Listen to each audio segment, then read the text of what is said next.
This is Hidden Killers Week in Review. A look back at the most prolific stories of the week. This is the Hidden Killers podcast with Tony Brueski. Featuring former FBI Special Agent and Chief of the Counterintelligence Behavioral Analysis Program, Robin Dreeke.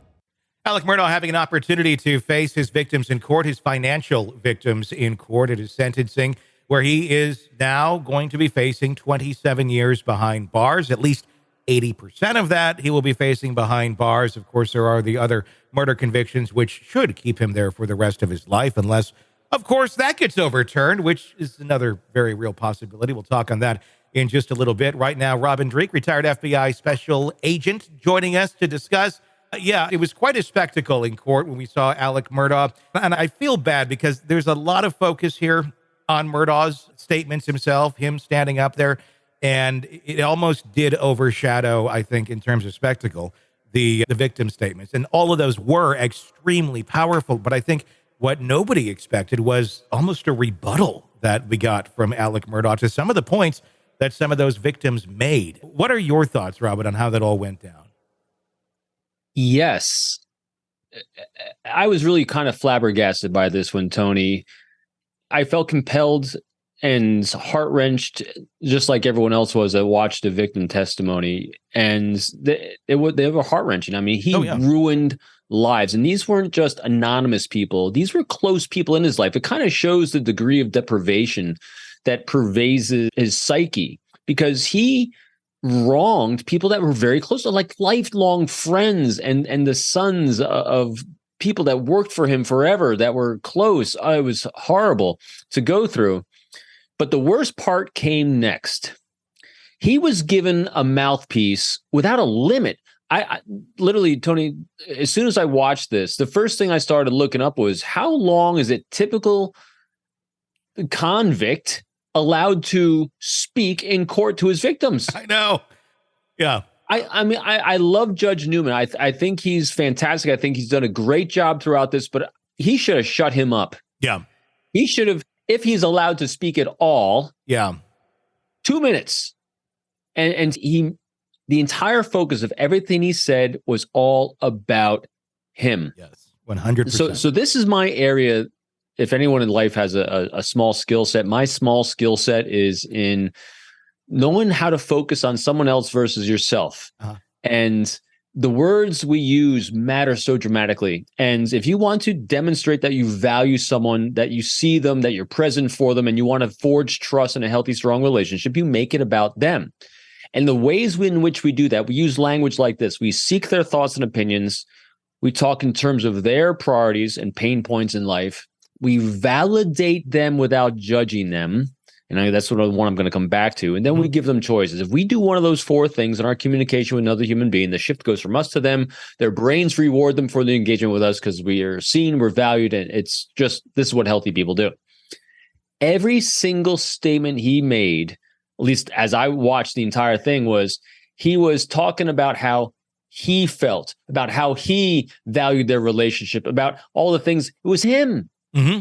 The amount of I statements he used was profound. Yes. The entire focus, the entire time was him without limit. Everything. And the second, I'm sorry, I'm going to keep monologuing here because there was so much here that bothered me.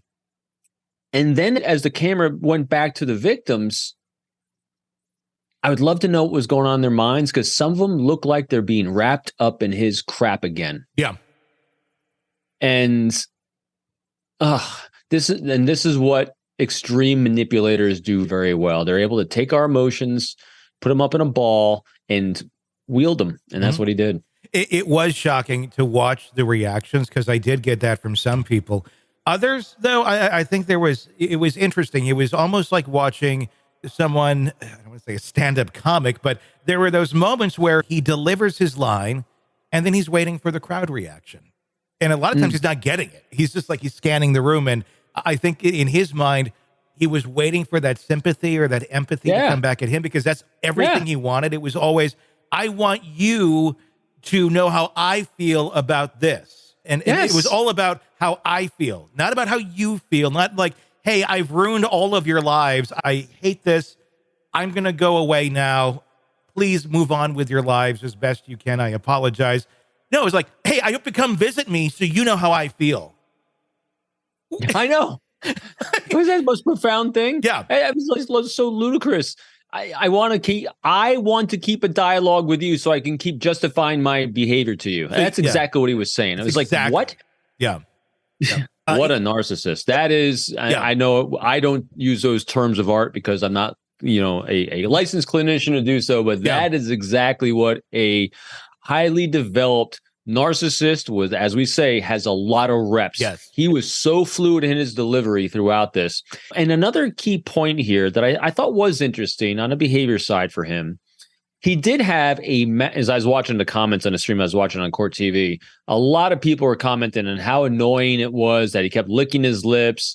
He kept clearing his throat, everything with the mouth stuff, because he had dry mouth going, which indicates a huge indicator of stress. Mm-hmm. So he was under stress. This thing did put him under stress. And now we're going to kind of relate it to psychopathy and narcissism and all those things. It is a scale. It's a sliding scale. Mm-hmm. So you're not either a psychopath or not a psychopath, a narcissist or not a narcissist. It's a continuum. And he did have enough emotion, I believe, in him to be stressed in the moment. If he was completely devoid of all emotion, none of this would stress him at all. Mm-hmm. But there was some tinglings in there. Yeah. Enough, I think, that gave him distress. But as my good friend Joe Navarro, he commented on it, said he was just, his nonverbal demeanor was, he was resolved to what happened. Yeah. There was a moment and I want to talk about more that actually happened in it, but I do want to bring this up because it's just a good point to do it.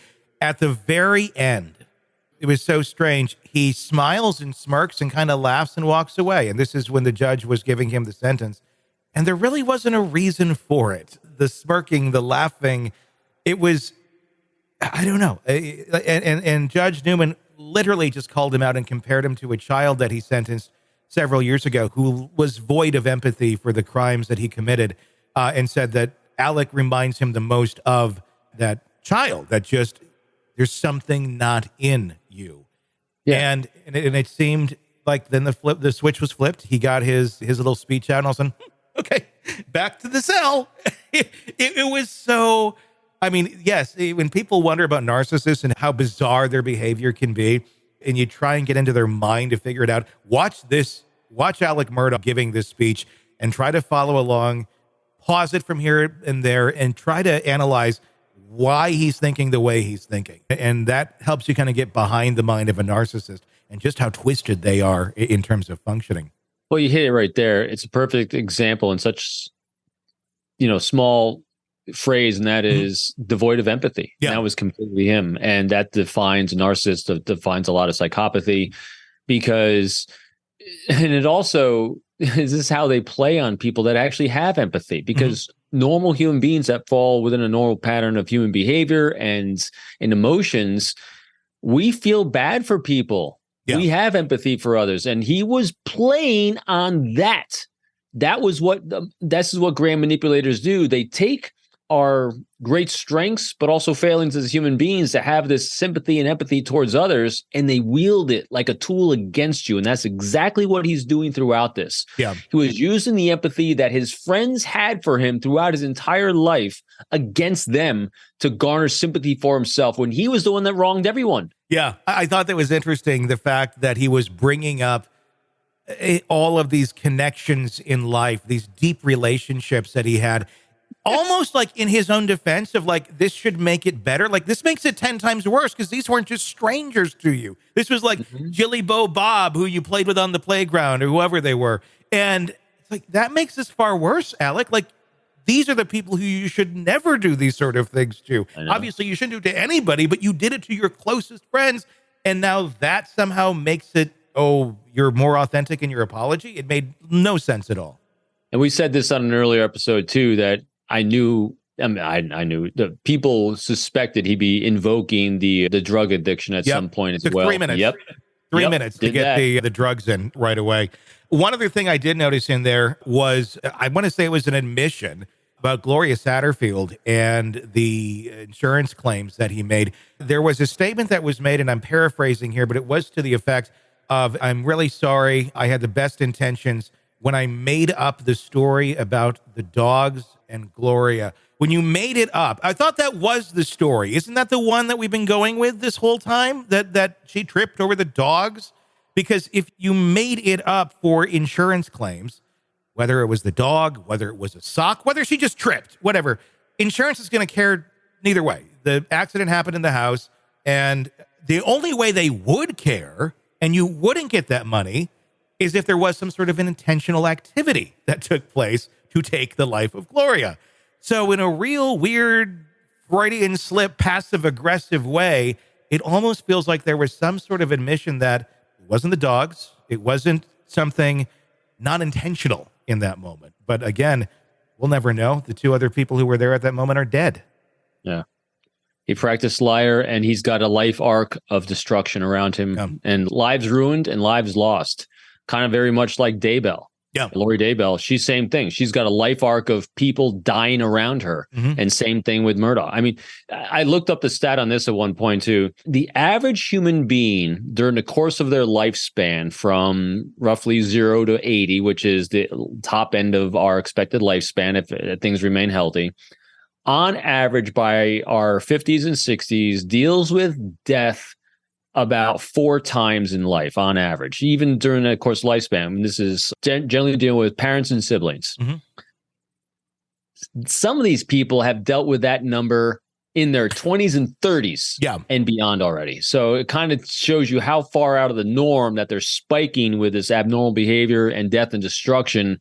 And when it becomes a pattern, you got to give it a look and say, what is going on here that's creating chaos around this human being? Because it's not normal. What's normal? It deviates from a pattern of human behavior that is standard, and it goes outside that standard deviation. Want to listen ad-free? Want advanced access to all of our interviews before anyone else? Become a True Crime Today Premium Plus subscriber on Apple Podcasts. You get every episode commercial-free. So you can binge on true crime until you can binge no more. Search True Crime Today Premium Plus on Apple Podcasts now, or go to our podcast page and sign up now. More of the Hidden Killers podcast next.